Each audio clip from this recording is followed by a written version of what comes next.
What? Mary's not here? What do you want me to do? Tell you a story? That's not really my job, so... Okay. Hi, welcome to Sketch My Story. I'm Cokbun. I usually animate with Mary, but today I'm gonna tell you my story. One weekend, my wife was out of town and I'm home alone, which means non-stop gaming! Woohoo! So I got a few beers, grabbed some snacks, got my cat Prince Jojo with me on my bed, and logged into my favorite game, which is Megaten Imagine. It's like Pokemon, but instead of a cute yellow mouse, it has demons from hell as your minions. It's awesome! A few hours into the game, I heard a scream, "Fire!" and footsteps of people running. And I'm like, oh, there's a fire? So I typed BRB to my friends, ran into the bathroom, and grabbed this tiny bucket of water, thinking, let me put out this fire real quick and get back to my game. So I went outside, I looked up to the sky, and everything was orange. And there's this huge tower of inferno from behind my house.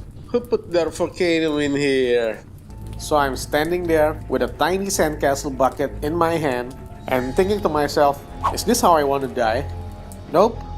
I ran back into the house, put the bucket back, typed to my friends, OMG, my house is on fire, I gotta go. And they were like, what? One of them thought I was joking and said, LOL. I replied, no, seriously guys, my house is on fire, I gotta go. So I grabbed my laptop and get the hell out of there as fast as I can. When I went outside, there were lots of people gathering, helping people and trying to be useful. Nope, they were taking videos for YouTube, trying to go viral. They were like, hey man, are you okay? Good, now get off the f***ing background. And then my phone rang, it was my wife. She said, honey, are you okay? There's a fire in our neighborhood. It turns out that it made the news and she saw it on TV. So I said, yes, there's a fire, but I'm outside the house, I'm safe, and oh my god, where's Prince Jojo? So I hung up the phone, I frantically looked for my cat, but I couldn't find him anywhere. Did I leave him inside my house?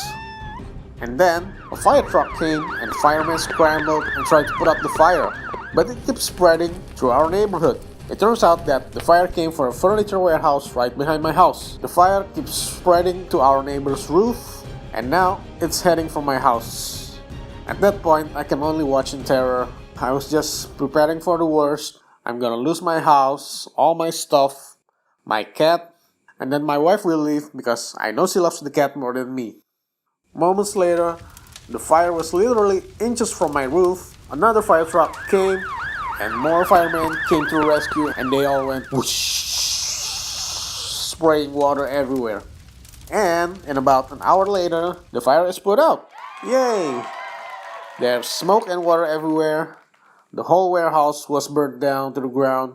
My neighbor's roof was damaged, but thankfully, my house was safe. Whew. So, as I walked back home, I looked near the bushes in front of my house, and I saw my cat there, lying on the ground, motionless, sleeping in the middle of chaos. So I called up to him, and he just looked at me like, what? I'm a cat. After all that, I went back home. Thankfully, there were no casualties, except one. My character died because I forgot to log off and got mauled by monsters. You know who also got attacked by monsters? Children? Adrian Davidson in his story about dressing up as Captain America for a kid's birthday party. Watch it here.